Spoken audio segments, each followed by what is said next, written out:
Hello, everybody. Today I am talking about the case of Kaysera Stops Pretty Places. You have maybe heard of this case. I know that it has been well talked about on YouTube. I know when I first heard it, it was from, I want to say it was on the Mile Higher podcast with Kendall Ray. And when I initially heard it, I could not believe what I was hearing. The details of it were so perplexing and also maddening, and it's one of those cases that has always just stayed with me. It's something that I think about a lot, and when I was making a list of cases I wanted to talk about on this podcast, Kaysera was one of those people, and I wanted to tackle this case at the right time, and I feel like now is the right time. It was a lot of research. It will probably be a video, perhaps on the longer side. There's more information than usual than most of my cases that I talk about. But I think you're also, if you've never heard of this case, you're probably also just going to be also perplexed by this case and also upset. But yeah, all the links I used for research will be down below, like always, as well as a link to my new podcast, Wicked, here on YouTube, if you'd like to go check that out. But let's go ahead and get into this. So, a lot of this actually comes from the Justice for Kaysera website, among other sources, but mostly that one. Of course, they're all linked below. So, Kaysera was smart, kind, funny, and she was the kind of person you wanted to be around. She graduated from Hellgate High School and had big plans for her life. She had dyslexia, and if you or you know anyone who has it, it can be something that's frustrating, especially when you're at school. You probably know that the term difficult has been applied to you, wrongly applied, and she was a great athlete, a wonderful artist who wanted to sing, act, draw, paint, and also be a pro MMA wrestler. And in school, she did so many things, and she would always get wrongly labeled as difficult when she just had dyslexia. Like, it was just something that was as frustrating for her as for other people. She was communicative and social and often spoke out against wrongs. She was an 18-year-old member of the Crow, Northern Cheyenne, Mandan, Hidatsa, and Arikara nations. In the summer of 2019, she was looking forward to taking a trip with her family to North Dakota to visit more relatives, but she would never make it there, because days before, something would happen that would lead people to believe it played a role. She had filmed a video and uploaded it of local law enforcement in Hardin, Montana. The officers were beating her 15-year-old brother, who used a wheelchair at the Crow Fair. And just hearing that part gave me chills. Like, law enforcement beating a 15-year-old child is one thing, but in a wheelchair, there is nothing this child in a wheelchair could have done to you that would warrant that kind of use of violent force. And it's just absolutely disgusting. And when I get into the details about why it may have played a role, you're going to be absolutely disgusted. So, Kaysera lived with her grandma, Yolanda Frazier, and Hardin, and on August 24th, 2019, she did not return home that night. Yolanda would reach out to police and explained that it was unlike her to do this without communicating her whereabouts, but no police report, no missing persons report was ever filed. No alert was issued. The police pretty much just ignored it. And while, yes, she was an adult, she could leave if she willingly wanted to. When a family member is saying, hey, like, this is unlike this person, you would hope that the police would take a bigger interest in this and at least maybe share some of your concerns, but they did not. On August 25th, her aunt Priscilla Brown Bulltail also tried to report her missing, but she was told that there was a mandatory waiting period before a report could be filed, which is not true. And in a lot of cases, police will say this, and I just want to put it out there that is not true at all. You do not have to wait to report someone missing. I know a lot of people like to say you have to wait at least 24 to 48 hours, which is weird because they also say that the first 48 hours is the most important. So if they try to say no, there's a mandatory waiting period, that's not true. Report the missing, stand your ground. It would be only days later, on August 29th, when Kaysera's body was discovered by a jogger, lying face down in a pile of tree trimmings behind a number of homes in a residential neighborhood. It would be weeks before police would identify her body to her family. There was reason to believe one of the Bighorn deputies under investigation for the scene she had filmed of the law enforcement beating her brother was actually a reporting officer to the discovery of Kaysera's body, which made a lot of people go,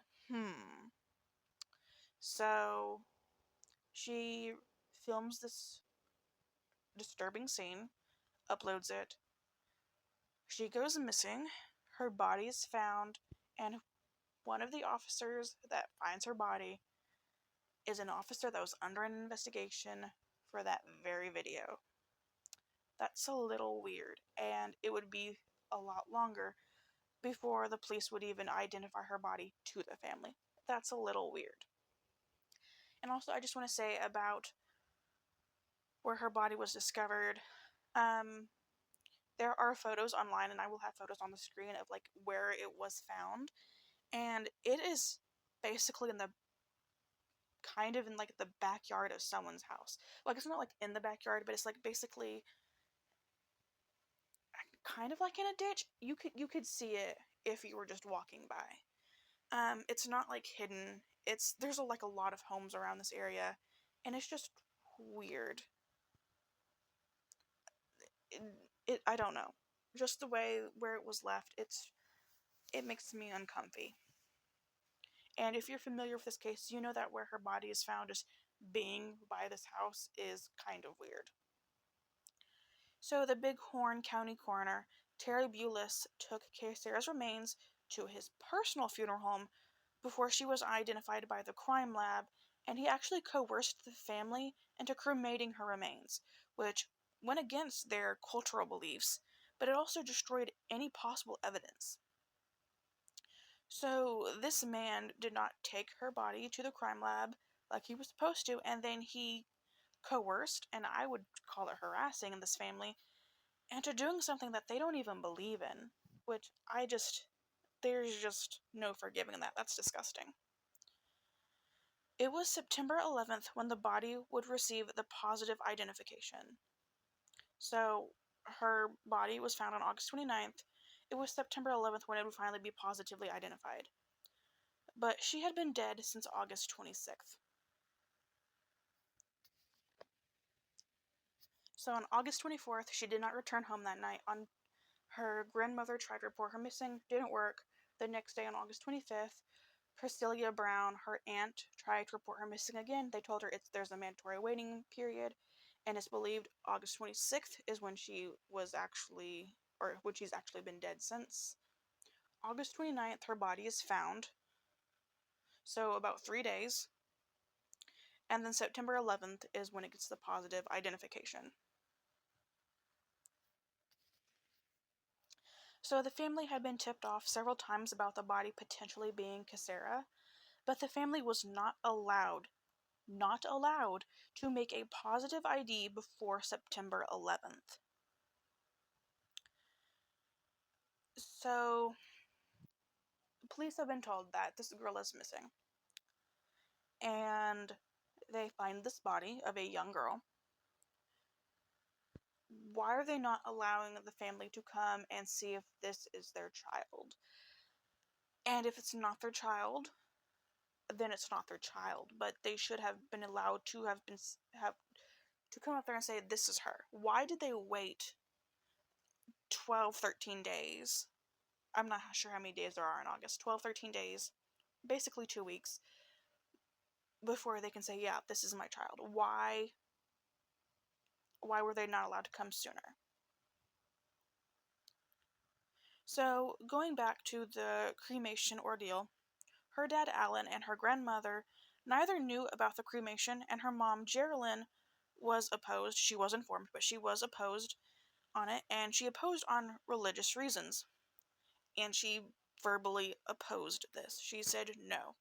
Terry Bulis still did it nonetheless. I'm getting mad all over again. You tell this man, I don't want my child cremated. It goes against our cultural religious beliefs. We don't believe in this. We do not want her cremated. And they still fucking do it. That is disrespectful. That is disgusting. It's suspicious. And when I was reading that, I got mad. I was so mad. Because that was like one of the details I had forgotten when I had originally heard it, and in between now and researching it. And when I read that, I was so upset.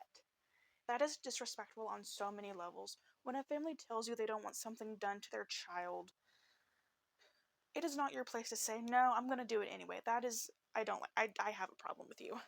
Terry Bulis is a disgusting man. He is, I hate him. I'm gonna be real with you, I hate that man. And it's upsetting.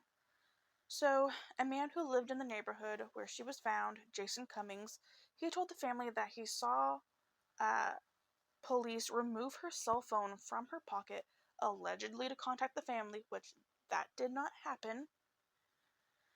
And this is one of the reasons why it's believed that a responding officer was one of the ones under investigation. So that's why they believe that one of the responding officers was the one that had been filmed. But even though the police couldn't be bothered to do anything, the family has worked tirelessly to get the justice that Kaysera deserves.